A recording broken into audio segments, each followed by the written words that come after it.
बिस्मिल्लाहिर्रहमानिर्रहीम। अस्सलाम वालेकुम नाज़रीन, मैं हूं सैयद अनवारुल हसन और आप देख रहे हैं programme Dastak PTV news Islamabad studio से। नाज़रीन, इलेक्शन कमीशन ऑफ पाकिस्तान ने पंजाब में इलेक्शन शेड्यूल का ऐलान कर दिया है।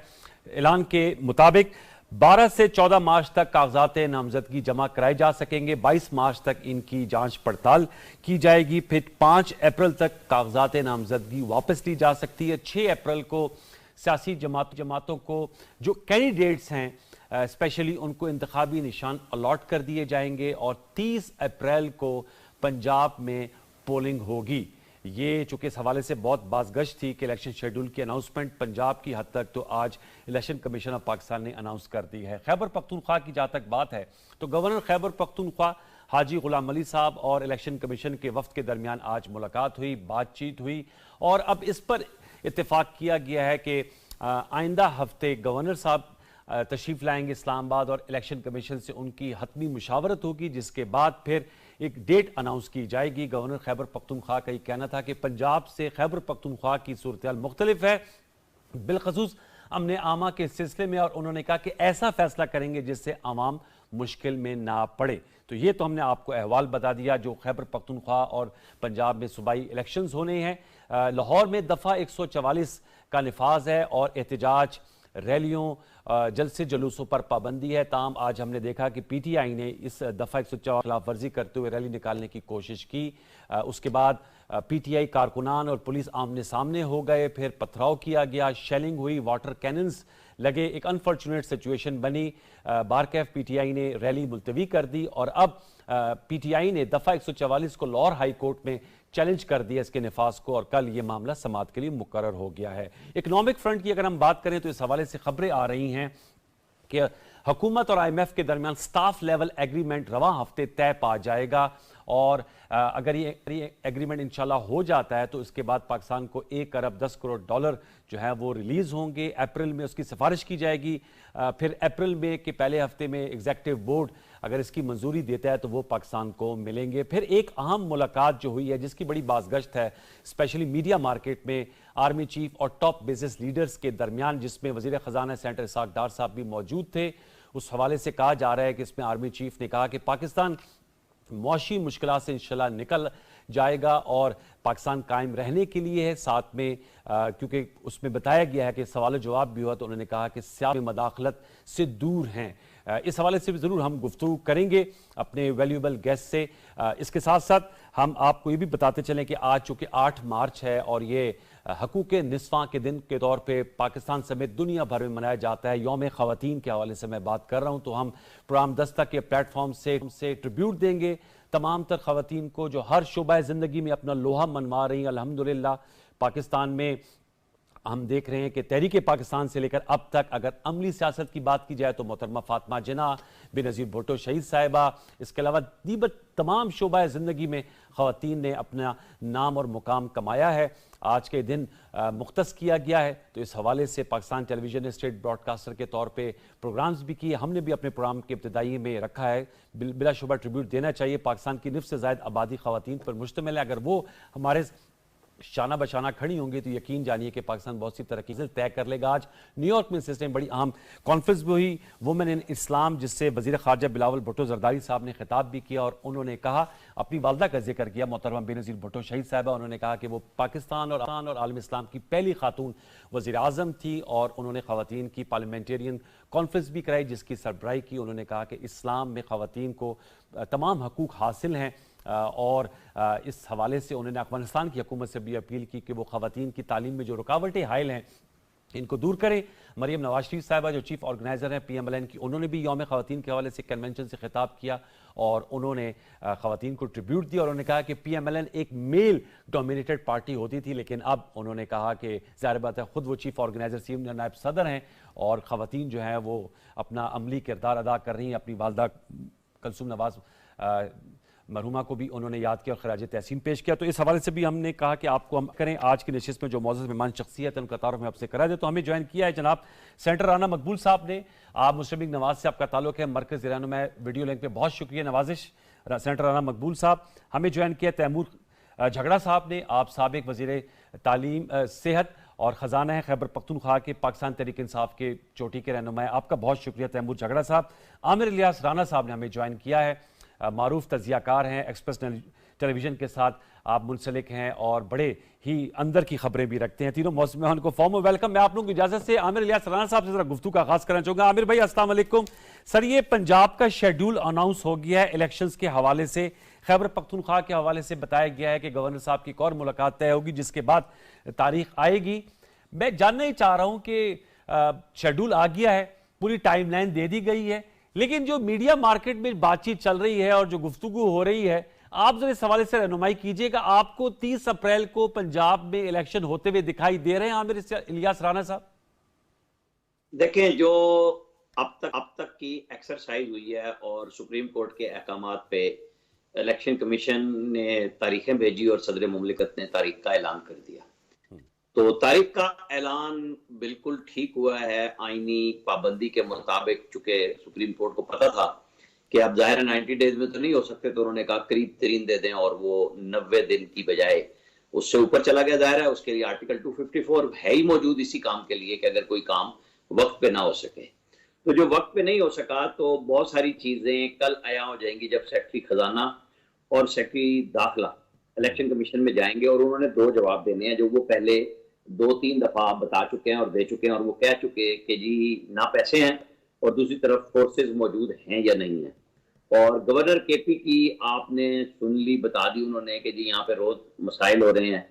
चूंकि पॉलिटिकल कंसेंसस मौजूद नहीं है, ऑर्डर कोर्ट का मौजूद है और वो आईनी तकाजों के मुताबिक है, इसमें कोई शक नहीं है, लेकिन जमीनी हकायक उससे बिल्कुल मुख्तलिफ नजर आ रहे हैं। कम अज कम मैं इस बात को तज्जिए में लाऊंगा कि जब आइन कानून की पाबंदी, जब पंजाब में बल्दियाती इदारे सुप्रीम कोर्ट ने कहे कि बहाल हैं और वो बिल्कुल उस वक्त बुज़दार साहब की गवर्नमेंट आई थी, उन्होंने खत्म कर दिए थे और सुप्रीम कोर्ट ने ऑर्डर किया, तो 7 महीने तक तौहीन अदालत के लिए सुप्रीम कोर्ट के दरवाजे खटखटाते रहे तमाम तर PMLN के जो लोग उस वक्त बल्दियाती इदारों के सरबराह थे, तो उस पर अमल दरामद नहीं हुआ।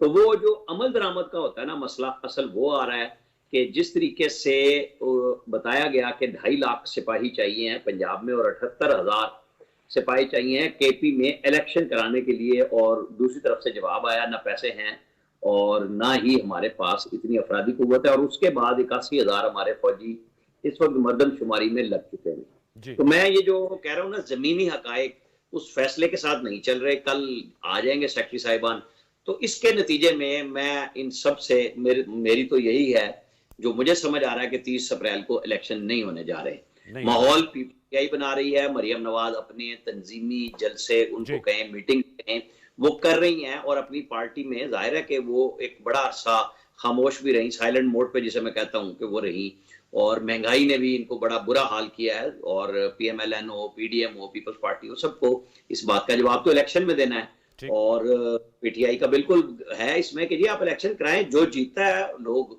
उसको वोट देंगे, जो जीत जाएगा वो हुकूमत बना लेगा, चाहे वो जो भी हालात थे। लेकिन मुझे जो आपका सवाल है, मुझे नजर नहीं आ रहा जी कि मैं समझूं कि 30 अप्रैल को इलेक्शन हो जाएंगे। चलिए, आपने अपना तज्जिया दिया। तैमूर झगड़ा साहब, सर आज आप लोगों ने प्रेस कॉन्फ्रेंस की और आप लोगों ने कहा कि मुशावरत जो है वो क्यों कर की जा रही है गवर्नर और इलेक्शन कमीशन के माबैन। तो सर ये तो सुप्रीम ऑर्डर है ना, वहां पर पंजाब में चूंकि गवर्नर साहब ने साइन नहीं किया था, जो CM की तजवीज़ आई थी, एडवाइस आई थी, और वह खुद टूट गई थी आईनी तकाजा 48 घंटे में, लेकिन खैबर पख्तूनख्वा में गवर्नर ने साइन कर दिया था। तो सदर साहब को पंजाब में इख्तियार दिया और गवर्नर साहब को इख्तियार दिया सुप्रीम कोर्ट ने खैबर पख्तूनख्वा में। आप क्या कहेंगे इस हवाले से? आप लोगों ने जो प्रेस कॉन्फ्रेंस की, तो मैं आपसे जानना चाह रहा हूं, पंजाब के हवाले से जो आज शेड्यूल आया है उसको आप लोग वेलकम करते हैं, और ऑब्वियसली अगले हफ्ते KP का भी आ जाएगा। तैमूर झगड़ा साहब, आप लोगों को क्यों शकूक व शुबात है कि फुट ड्रैगिंग की जा रही है खैबर पख्तूनख्वा में? मुझे हैरत है अनवार, अगर आपको शकूक व शुबात नहीं है कि फुट ड्रैगिंग की जा रही है। पंजाब का हम बिल्कुल शेड्यूल वेलकम करते हैं, और एक हमें एज ए नेशन चीज सीखनी है, वो ये कि जिस स्पिरिट में हमारा आईन बना है, जो दुनिया के किसी मुल्क का भी बना होता है, उसमें इलेक्शंस ऑप्शन नहीं होते, ना हालत जंग में, ना फाइनेंशियल क्राइसिस में, ना इकोनॉमिक क्राइसिस में, ना पॉलिटिकल क्राइसिस में, ना सिक्योरिटी क्राइसिस में। इसीलिए इस मुल्क में भी 2008 में 2013 में इलेक्शंस हुए, इससे बहुत बुरे हालात थे। वो नंबर्स मैंने आज अपने प्रेस कॉन्फ्रेंस में कहे। 2008 से 13 तक कोई साल ऐसे नहीं था जब 500 से कम धमाके हुए हों खैबर पख्तूनख्वा और फाटा में, और 1500 भी हुए एक साल में। 2022 में 184 थे, जो पिछले 5 साल का सबसे बुरा साल था। 1/3 की औसत भी नहीं है। अच्छा, शकूक व शुबात इसलिए क्योंकि गवर्नर साहब कहते हैं कि इलेक्शन नहीं होने चाहिए, मौलाना फजल रहमान कहते हैं कि इलेक्शन नहीं होने चाहिए, एमल वली खान कहते हैं पहले एहतसाब फिर इंतखाब, मरियम नवाज शरीफ कहती है पहले नवाज शरीफ फिर इंतखाब। कोई तो होगा इस मुल्क में ना इमरान खान के अलावा जो अवाम को फेस करना चाहेगा।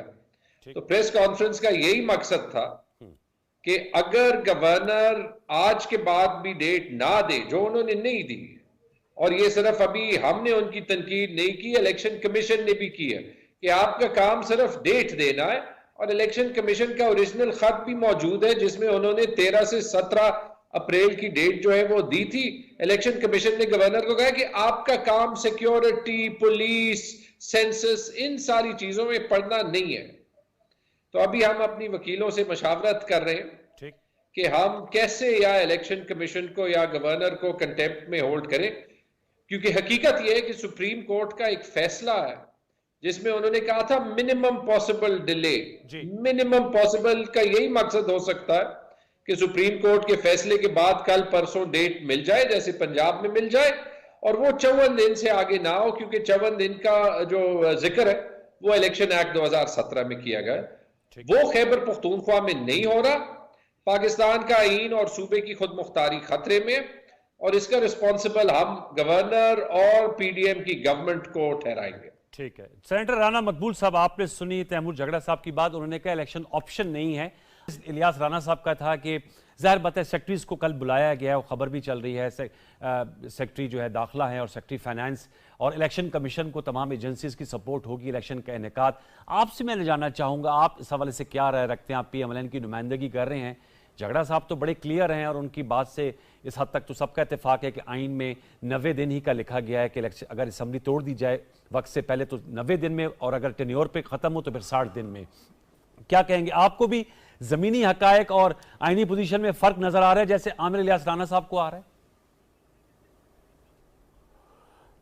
बहुत बहुत शुक्रिया जी। मेरा सलाम हो तमाम दोस्तों को, आप तीनों को।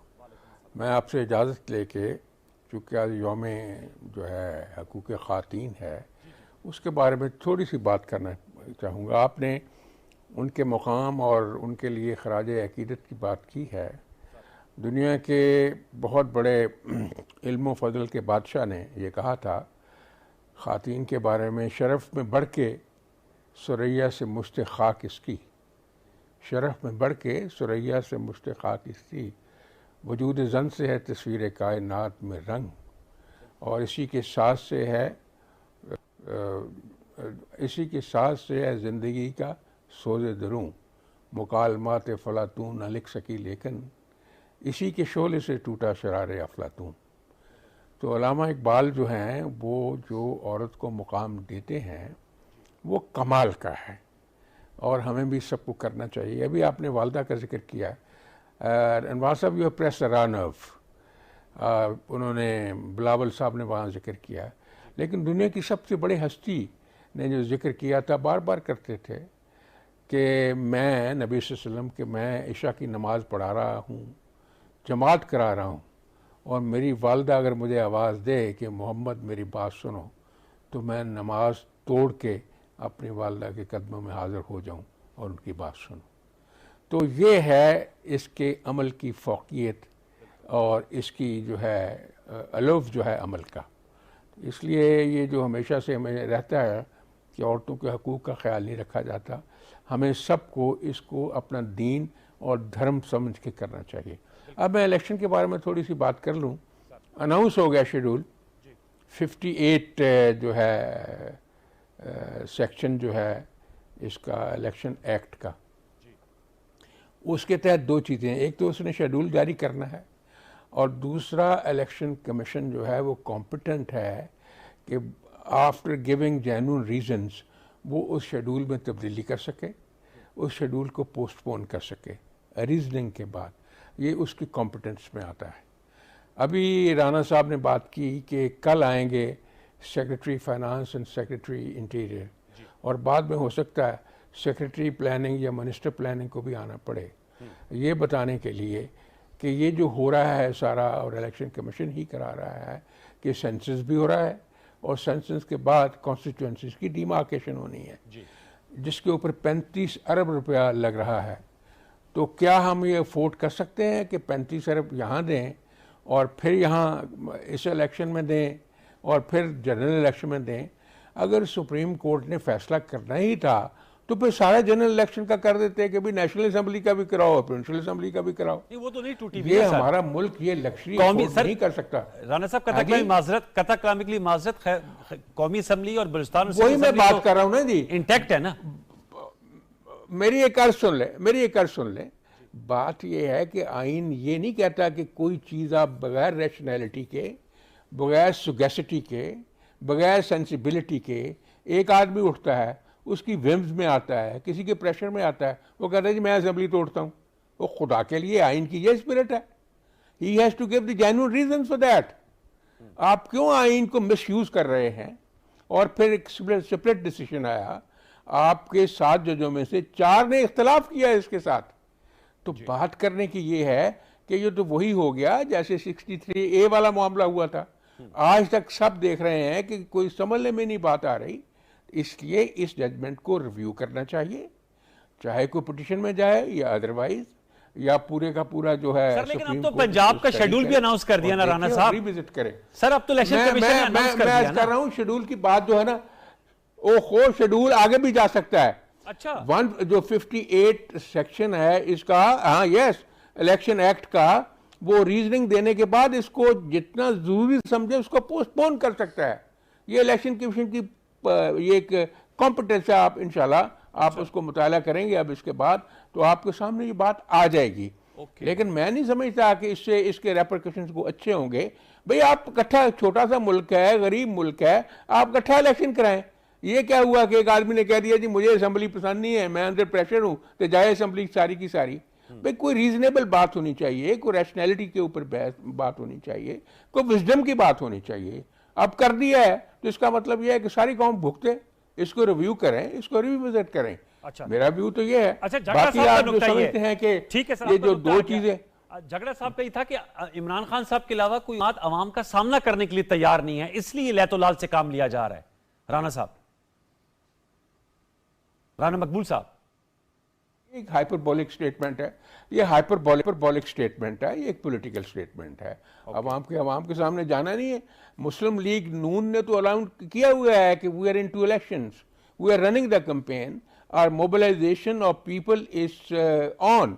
ये कहा नहीं, सारी लीडरशिप ने कहा है। कल शेखुपुरा में कहा था ना, पहले इंसाफ फिर इंतखाब करेंगे। कई दफा किया है, ठीक है। चले मैं आमिर इलियास राणा कई साहब दफा कहा है ना, कई दफा। लेकिन ठीक, इसके बावजूद उन्होंने कहा कि हम इलेक्शन में जाएंगे, इलेक्शन लड़ेंगे। लेकिन इस सारे फ्रेमवर्क को किसी विजडम के, किसी शऊर के ऊपर पूरी तरह परख तो ले। ठीक है कि मुल्क के साथ, कौम के साथ इस तरह के फैसले क्या कर जाते हैं। ओके सर, इसका खुदा के लिए ऐसे फैसले हुए तो मुल्क रुइन हो गया। आगे भी हुआ था, अल्लाह ना करे। हम शुरू हुए वहां से, मुनीर अहमद से आज तक चल रहे हैं यही काम करते हुए। ओके सर, नुकता आ गया था। मैं तैमूर झगड़ा से जवाब लूंगा, लेकिन मैं आमिर जानना चाहूंगा राणा साहब, आप सर इस हवाले से क्या कहेंगे? ये जो सेनेटर राणा साहब कह रहे हैं कि शेड्यूल के अनाउंसमेंट के बाद भी ऑप्शन मौजूद है इलेक्शन कमीशन ऑफ पाकिस्तान के पास, इलेक्शन एक्ट 58 क्लॉज के तहत, कि वो इसको मजीद मुअख्खर भी कर सकते हैं। जरा इस हवाले से आप भी अपनी राय से हमें आगाह कीजिएगा। और आपको जो झगड़ा साहब का जवाब और सेनेटर राणा मकबूल साहब का जवाब, वो कह रहे हैं कि जी आवाम का सामना नहीं कोई कर पा रहा। राणा साहब का कहना है कि रैशनल पे बात होनी चाहिए और इकट्ठा इलेक्शन होना चाहिए, अलग-अलग से खर्चात बहुत बढ़ जाएंगे। दोनों की बातें अपनी अपनी जगह पे ठीक है।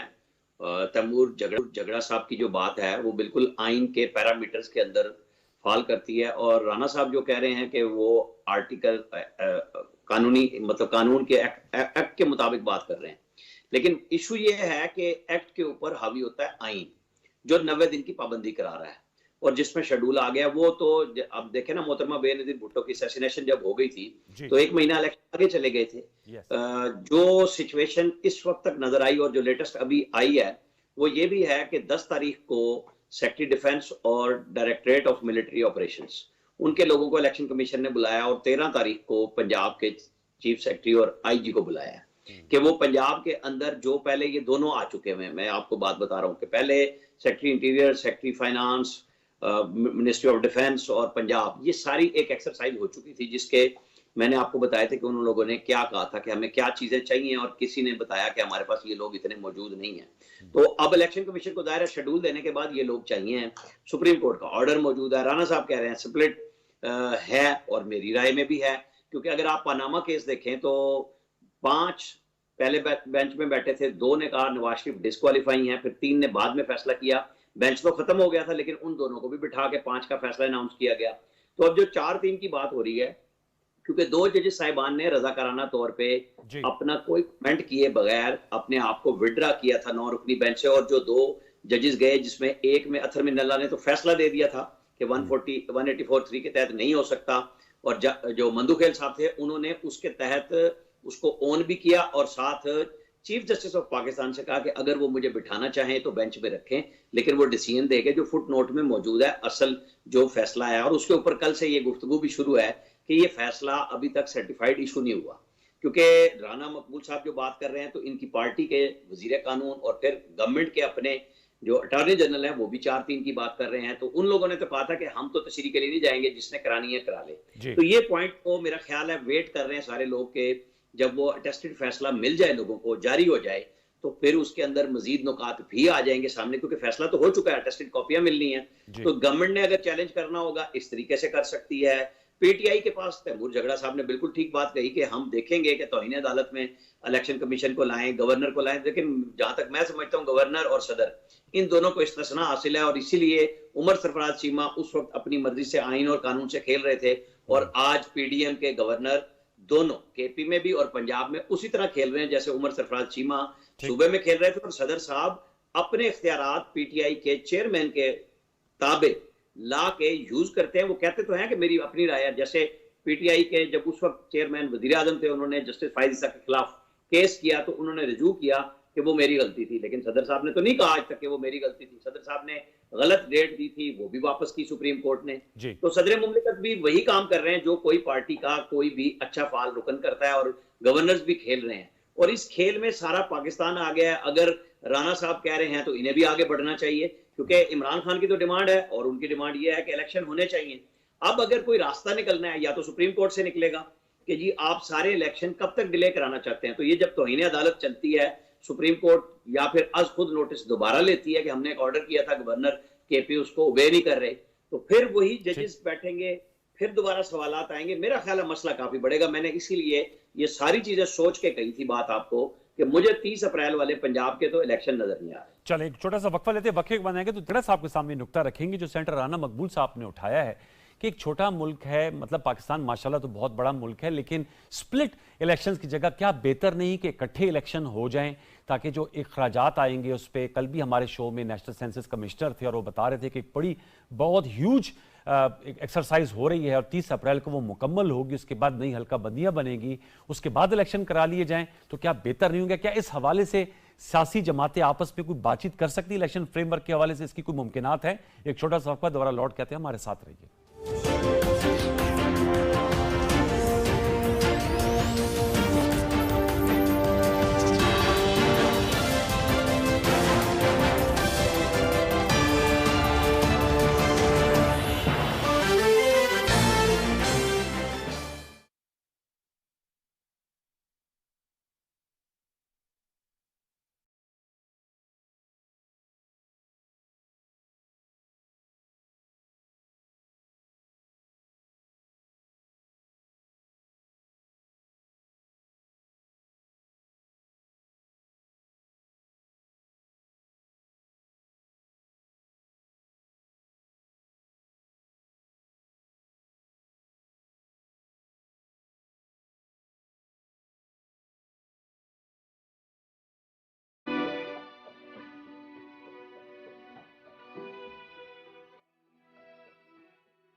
वेलकम बैक तैमूर झगड़ा साहब। सर, आपने राय सुन ली, आपकी राय भी आ गई। सवाल यही जो मैंने ब्रेक पर जाने से कबल रखा, क्या कोई ऐसी मुमकिनात में से है कि पाकिस्तान तहरीक इंसाफ, पीडीएम, जमातें आपस में मिल बैठकर कोई मुतफिका इलेक्शन फ्रेमवर्क तय कर लें, इकट्ठी इलेक्शन हो जाए, आप लोगों की बात भी पूरी हो जाए, इनकी बात भी पूरी हो जाए, कोई मिडिल ग्राउंड अचीव हो जाए, आप लोग थोड़े से आगे बढ़ें, ये जरा पीछे आए, कोई इसकी कोई पॉसिबिलिटी है या ये बिल्कुल ऑप्शन अब टेबल पे है ही नहीं बातचीत की?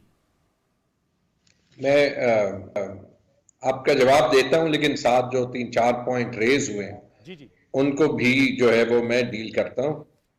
मेरे ख्याल में आपका जवाब देते हुए ये मुमकिनात में इसलिए नहीं है कि पीडीएम की सारी जमातें इतनी डरी हुई हैं। इन्होंने एक एक सर्वे देख लिया, तो इन्होंने अपना हाल राजनपुर में, इसके बावजूद कि इन्होंने क्या क्या एडमिनिस्ट्रेटिव कोशिश नहीं की होगी, देख लिया। मेरा ख्याल नहीं है इनको घसीटते ही ये इलेक्शन करवाना पड़ेगा। थियोरेटिकली मुमकिनात में जरूर होनी चाहिए कि हम इलेक्शन के हर पहलू पे बात कर लें, और बहुत पहले कर लेनी चाहिए थी, क्योंकि जो मुल्क में क्राइसिस है, मुल्क ना जमहूरियत से डिविएशन अफोर्ड कर सकता, और मुल्क को डेस्परेटली एक फ्रेश स्टार्ट चाहिए। देखिए, राणा साहब ने कहा कि जरा सेंसिबल और मैच्योर बातें करते हैं, तो सेंसिबल और मैच्योर बातें ही करते हैं। पहले सेंसस को लेते हैं।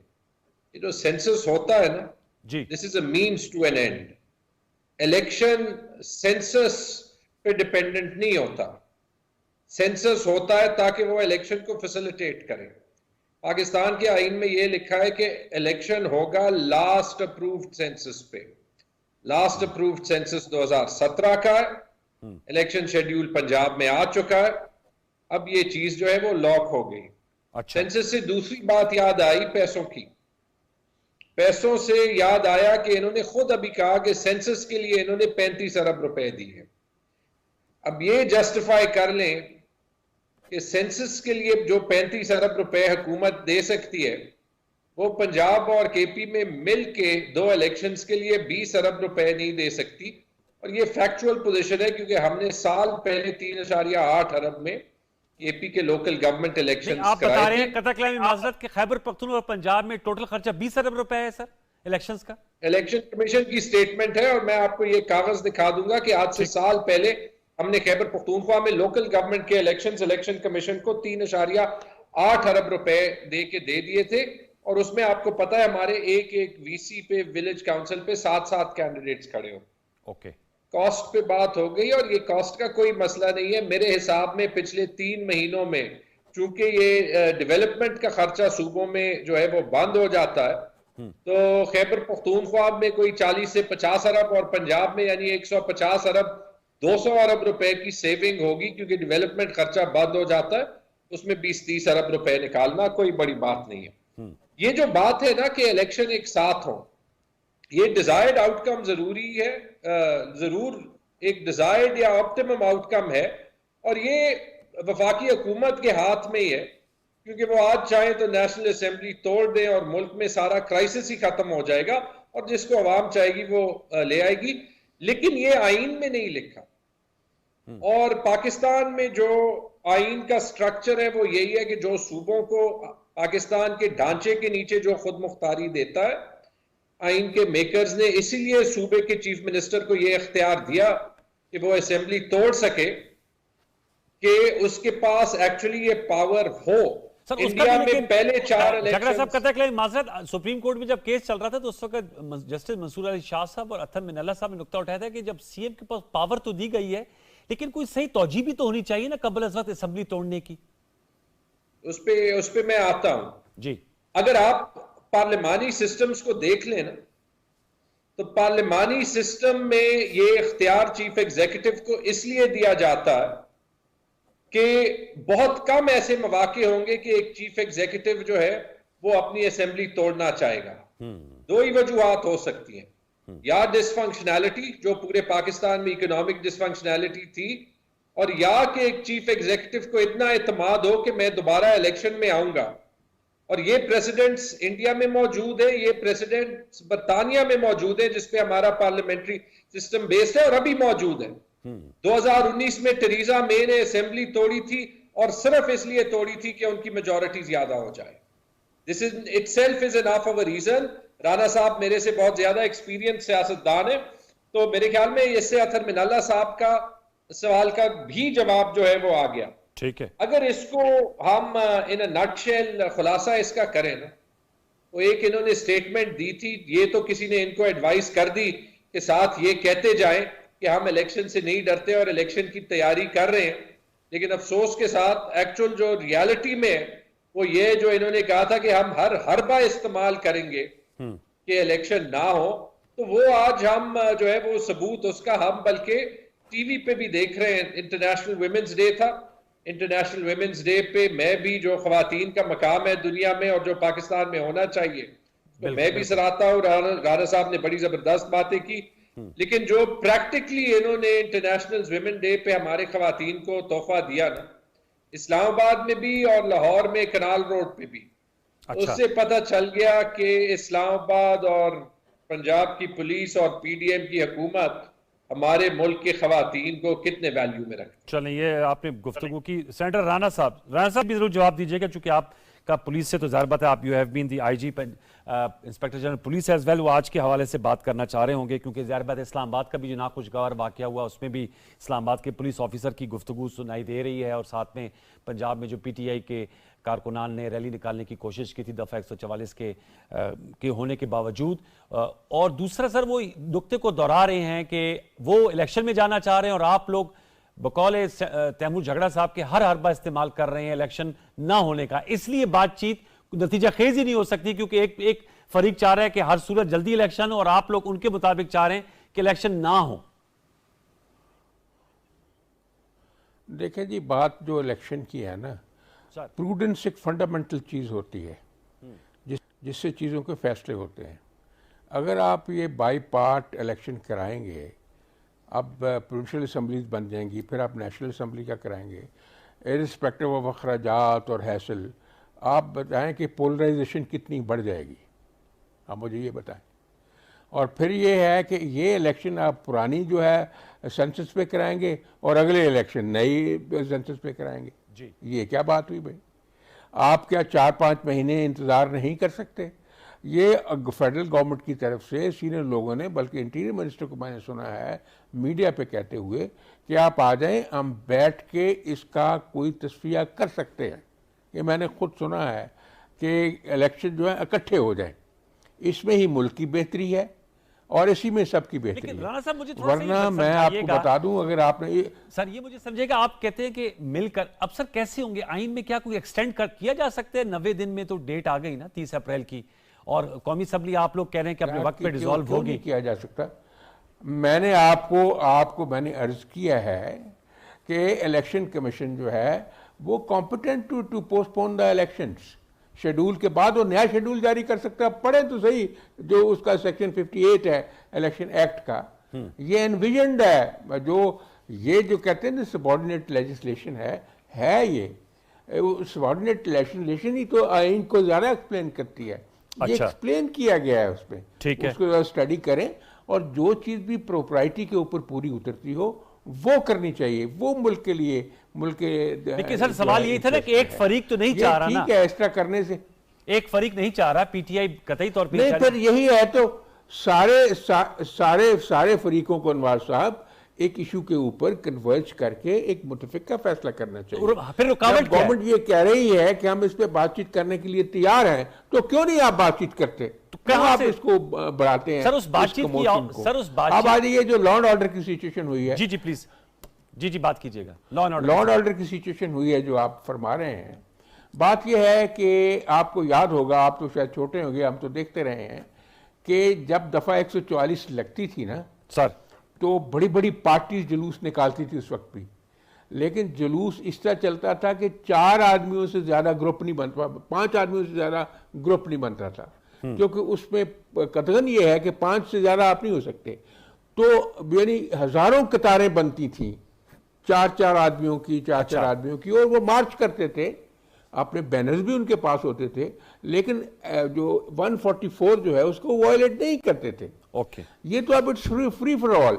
अगर डिस्ट्रिक्ट मजिस्ट्रेट ने 144 लगा दी है और उन्होंने आपकी बात को नहीं माना तो आप उसको दोबारा अप्रोच करें। इसका मतलब ये नहीं है कि आप पत्थर मारना शुरू कर दें इकट्ठे होके। हाँ, जो अगर कोई पुलिस ने एक्सेस की है और कंपैटिबल फोर्स इस्तेमाल नहीं की तो वो जिम्मेवार हैं, उसके लिए इंक्वायरी होनी चाहिए, जिम्मेवारी फिक्स होनी चाहिए। जिसकी तरफ से ज्यादती हुई है, चाहे वो एजिटेटर्स की तरफ से हुई है या पुलिस की तरफ से हुई है, उसको डिटरमिन करके उनके खिलाफ एक्शन लिया जाए। ओके, और क्यों ये ऐसे हुआ नहीं होना चाहिए, हम तो उसकी बड़ी मजम्मत करते हैं कि सारे अवामुन्नास जो हैं वो मोहब्बत के काबिल है, उनके साथ ऐसा नहीं होना चाहिए। ठीक है सर। लेकिन जो अवामुन्नास में जो एक राउडी एलिमेंट जो है वो जो एक सिचुएशन पैदा करता है, तो आप अगर किसी जवान के खड़े के पत्थर मार दें या आप उसको पैंटी लगाना शुरू कर दें तो वो क्या करेगा? वो आपको पता ही है कि क्या करते हैं ये। इसलिए ये दोनों जो ताली जो दोनों हाथों से बचती है, पुलिस की एक्सेसेस को जस्टिफाई नहीं किया जा सकता। क्राइम इंक्वायरी कल देना। अच्छा, अब ये केस सब जुडिस भी चला गया है जी, जैसे शाहिद करीम जो हैं वो सुन रहे हैं। कल कुछ अवाम के लोगों ने पिटिशन की है पीटीआई के खिलाफ कि इन्होंने क्या कमोशन, क्या मुसीबत डाल दी, उन्होंने सारी जवान पाक जो है उसका जीना हराम हो गया है। यानी इस वायलेशन जो हुई है इसके अलावा भी उनका सत्यानाश कर दिया गया। सर, आप नुक्ता आ गया था, एक और मामले की तरफ मैंने आगे बढ़ना है सर। मैं सर आपको नुक्ता कि आमिर इलियास राना साहब, सर एक और नुक्ते की तरफ बढ़ते। सर, ये बहुत ज्यादा बातचीत हो रही है आर्मी चीफ की टॉप बिजनेस लीडर से मुलाकात। मैं चाह रहा हूं कि इलेक्शन के हवाले से तो हमने तफसीलन बात की, इकोनॉमिक एस्पेक्ट भी मैंने शुरू में रखा था और उस हवाले से बताया जा रहा है कि आर्मी चीफ ने उन्हें कहा कि जो मौशी मुश्किलात हैं उससे पाकिस्तान बाहर आ जाएगा। वजीर खजाना इसहाक डार साहब भी मौजूद थे और उन्होंने कहा आप ट्रस्ट रखें, इंशाल्लाह पाकिस्तान कायम रहेगा, सियासत में मुदाखलत नहीं होगी। तो साथ में सेंटर राणा साहब का बार बार ये बात है और वो बात तो सही कर रहे हैं, लेकिन इस पॉइंट को हैमर करें कि मिलजुल कर बातचीत से कोई डेट पे एग्री हो जाए। बातचीत तो दूर किनार, अब तो लगता है कि कम्युनिकेशन चैनल सियासी जमातों में इस वक्त गैर फाल हैं। तो वो तो बहुत ही एक जिसे कहते हैं यूटोपियन कॉन्सेप्ट ही लग रहा है कि आपस में बैठ जाएं क्रॉस द टेबल और कुछ डेट पर आ जाएं। आर्मी चीफ ने भी क्लियरली कहा है कि सियासत में मुदाखलत नहीं चाहते और अगर बातचीत करनी है तो सियासी जमातें आपस में तय कर लें। तो पहले तो हमने देखा था पाकिस्तान की सियासी तारीख में तो ऐसा हुआ था कि फिर फौज तमाम फरीकैन को टेबल में बिठा देती है और मामला तय हो जाता है। एक तो इस हवाले से आपकी राय। दूसरा, ये जो मुलाकात हुई है इससे आप समझते हैं कॉन्फिडेंस बड़ा होगा हमारी बिजनेस कम्युनिटी का, और जो नवीद है कि जी IMF का स्टाफ लेवल एग्रीमेंट हो जाएगा, वो भी पाया तकमील तक पहुंच जाएगी बात? देखिए, बड़ा लंबा चौड़ा आपका सवाल है और झगड़ा साहब ने एक बात की थी, सर्वे का जिक्र किया था। उस सर्वे में एक दिलचस्प बात जो मेरे इल्म में, उसको भी जरा देखिएगा कि जहां इमरान खान साहब को अकेला लीडर PMLN PTI का शो किया गया, वहां PMLN को 3 हिस्सों में स्प्लिट करके उसका पूछा गया और एक सवाल ये था कि जी नई सियासी जमात आप बनाएं, और उसके अंदर लोगों ने कहा जी होनी चाहिए। और जिन लोगों ने कहा, क्योंकि ये सर्वे पायदार कहा जा रहा है ना, उसके अंदर एक सवाल ये था कि नई सियासी जमात हो, तो जिन लोगों ने कहा कि नई सियासी जमात हो तो उसमें PTI के वोटर्स ने 52% लोगों ने कहा कि नई पार्टी बननी चाहिए। अच्छा। मैं इसलिए इसको सिर्फ यहाँ पे इसलिए छेड़ रहा हूँ कि ये इसके अंदर बहुत सारी चीजें ऐसी हैं जो क्वेश्चनेबल हैं कि ये सर्वे किस लिए किया गया था। अब आप आ जाएं कि मरदमशुमारी पे मैं थोड़ी सी बात जरूर करूंगा क्योंकि हुई है, बिल्कुल ठीक बात है कि जब एक कंसेंसस के साथ आखिर में इमरान खान साहब की गवर्नमेंट से पहले जब ये सारा सब कुछ हुआ और फिर एक रिजल्ट फाइनल हो गया तैमूर साहब की, बिल्कुल ठीक बात है कि वो रिजल्ट फाइनल हो गया, लेकिन नई को जिसके जैसे वो पैसे दे के गए उन्होंने ही शुरू की, अप्रूवल दी कि ये नई मरदमशुमारी डिजिटल मरदमशुमारी होनी चाहिए। तो जब 2 सूबों में इलेक्शन हो जाते हैं, अगर हो जाते हैं तो फिर उन्हीं की कौमी असम्बली की साख्त बदलेगी और फिर आगे चल के आपको सवाल उठेगा कि जी बाकी 2 सूबों का भी चेंज होगा तो ये 2 सूबाई असम्बलियों में कैसे होगा। ये क्वेश्चन है जो जेरे बहस है और शायद मेरा ख्याल है कि अदालत उज़्मा में कुछ अरसे के बाद ये जेरे बहस जरूर आएगा और वो सवाल भी दोबारा आएगा जो 2 जजेस साहिबान ने कहा कि उन्हें 184(3) पे एतराज है और उन्हें कहना था कि 184(3) होना चाहिए था कि जो 2 चीफ मिनिस्टर्स ने खुद तोड़ दी, क्योंकि जो एब्सोल्यूट इख्तियार भी है उस इसी वजह से होना चाहिए। तो वो चूंकि जैसे चेयरमैन नैब के ऊपर दीदार अली शाह के ऊपर चौधरी निसार ने जब क्वेश्चन सुप्रीम कोर्ट में रेज किया था तो सुप्रीम कोर्ट ने फैसला किया कि नहीं, मुशावरत बामानी होनी चाहिए, नहीं लिखा हुआ, सिर्फ मुशावरत था लेकिन सुप्रीम कोर्ट की तशरीह आई तो ये मुझे तो नजर आ रहे हैं सारी चीजें वहां जाते हुए। और अब आप आ जाएं, इन सारी चीजों को मिला के GHQ ले जाएं कि जी आर्मी चीफ के साथ टॉप बिजनेसमैन मिल रहे हैं, उसमें वजीर खजाना वजारतें भी दे रहे हैं, बता भी रहे हैं।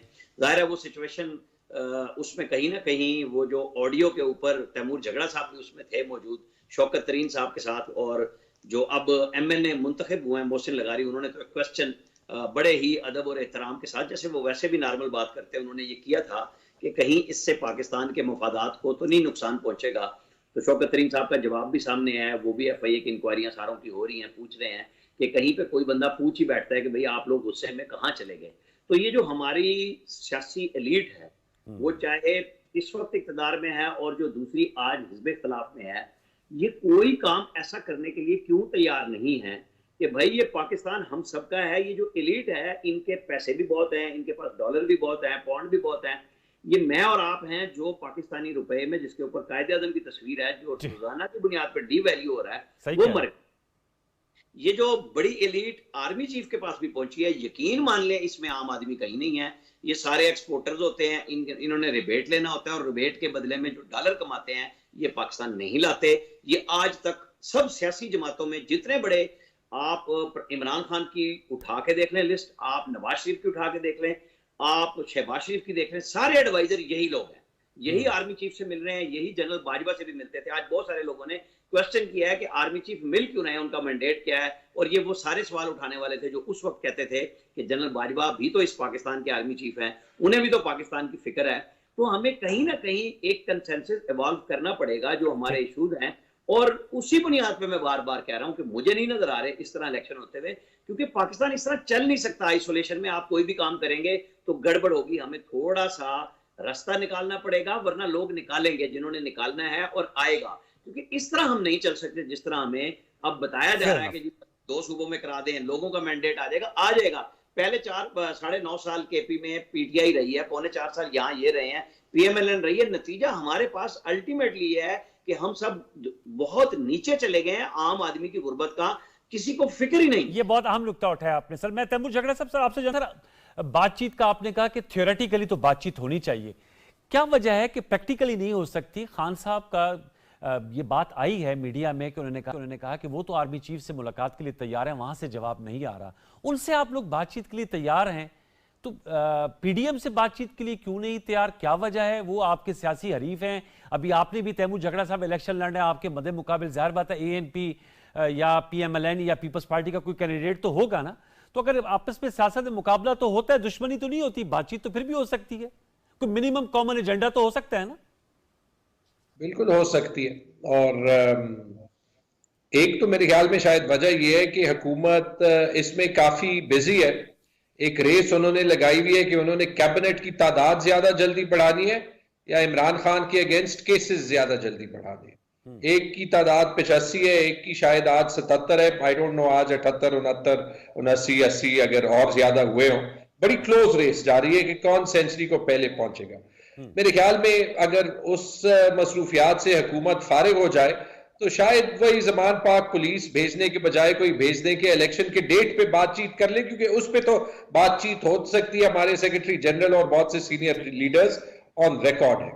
लेकिन अनवार, एक दो बातें मैं अफसोस से कहूंगा, क्योंकि हमारे मीडिया पे, और आज मैं दाद दूंगा, मैं तो सरप्राइज हूं कि PTV पे मेरे लिए जगह भी है, हालांकि टैक्स पेयर का चैनल है और हमें आना चाहिए, लेकिन आपने इतना मौका दिया, मैं आप की कदर बहुत बाकी करता हूं। लेकिन हमारे जो तज्जियाकार हैं सर, थोड़ा सा उनको भी जो है बात उन्हीं चीजों पे करनी चाहिए जब उसको डिटेल पे देखें। अब सर्वे पे बात हुई, सर्वे पे चूंकि मैंने स्टडी किया, मैं 2 चीजों को जरूर टच करूंगा। जी।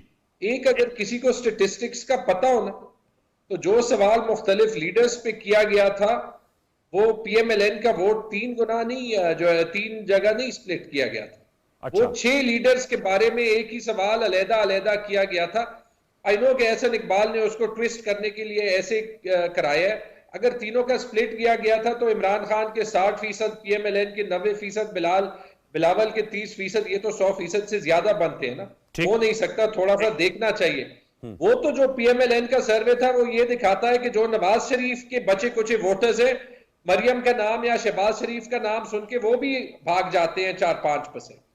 और जो दूसरा सवाल था जो बड़ा मजाया एक था, उसमें वाकई लग रहा था कि किसी ने किया था। जब वो सवाल आप उर्दू में देख लें कि दूसरी पार्टी के बारे में कितने लोग जो है वो किसी और पार्टी को जाएंगे, उस सवाल से मुझे ज़ियाउल हक का रेफरेंडम जरूर याद आता है। क्योंकि जब वो सवाल कुछ ऐसे किया गया था कि अगर एक नई पार्टी बन जाए जिसमें सब फरिश्ते हो, सब ईमानदार हो, सब गैरतमंद मुसलमान हो, और अगर सब ऐसे हो तो आप उस पार्टी को सपोर्ट करने के बारे में सोचेंगे या नहीं। तो उसका 53% ने जो है वो कह दिया हाँ। सर ये तो जो सवाल था उसका भी जवाब जो है ये आपकी रीडिंग एंड में प्लीज अनवार करूंगा, सिर्फ फैक्ट स्ट्रेट हो जाए। पाकिस्तान में 3 बार सूबों में अलहदा इलेक्शंस हुए। अच्छा। पंजाब 1951, NWFP 1951, बंगाल 1954। ठीक है। पाकिस्तान उससे नहीं टूटा, इलेक्शन का रिजल्ट ना मानने से जरूर टूटा। Election point taken. मैं चाहूंगा सर, आपने चूंकि नुक्ता उठाया था सर, आपका पॉइंट आया। आमिर इलियास राना साहब, आपने रद्द नहीं किया जो एनालिसिस किया है तैमूर झगड़ा से। सर अगर आप इख्तिसार से जवाब देना चाहें आमिर इलियास साहब, आपने किस तरह फिर 3 बनाया, वो कह रहे हैं वो तो फिर 100% से ज्यादा बन जाता है। नहीं देखिए, मैं इस पे बहस नहीं कर रहा। एक सवाल, मैंने कोई एहसन इकबाल की बात नहीं की। मैंने तो सियासी जमात का भी सवाल उठाया।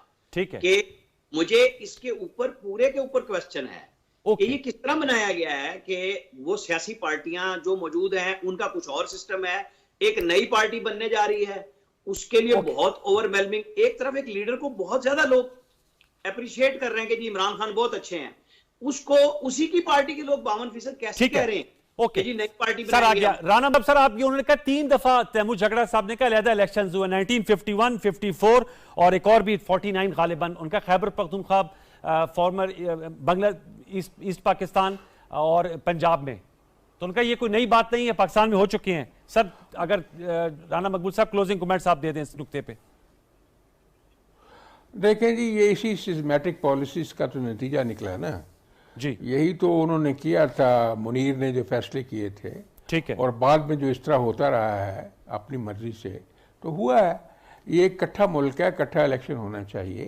ओके। इसमें कोई मतलब अजूबे की बात नहीं है। मैं एक बात as a point of correction झगड़ा साहब के लिए, मैंने जो 35 अरब कहा था, ये सेंसस इनके ज़माने में शुरू हुआ था। और वो 35 अरब रुपया ख़त्म होने वाला है, क्योंकि 30 मार्च तक सेंसस खत्म हो जाएगा। 30 अप्रैल उसके बाद जो है वो हदबंदियां होनी है, हल्का बंदी होनी है, डिमार्केशन होनी है। उसके ऊपर 3 या 4 महीने लगते हैं। वो 30 अप्रैल तक खत्म होगा। आपका नुक्ता आ गया सर, आपका आ गया कि ज़रा पता पीटीआई के दौर में तो, और जो झगड़ा साहब ने डेट्स बताए 1951, 51 एंड 54, 3 सूबों में इलेक्शंस हुए थे। बार कभी आज की हमारी गुफ्तगू थी, अच्छे पैराए में गुफ्तगू हुई, मुख्तलिफ नुकात थे, हर पार्टिसिपेंट ने अपनी राय दी, हम उसका एहतराम करते हैं। फेसबुक पे, ट्विटर पे अपनी फीडबैक जरूर दीजिएगा। इंशाल्लाह आपसे मुलाकात होगी कल रात 10:05 पर। तब तक के लिए सैयद अनवारुल हसन और प्रोग्राम 10 तक की प्रोडक्शन टीम को इजाजत दीजिए। अपना बहुत सा ख्याल रखिए। अल्लाह ने के बाद।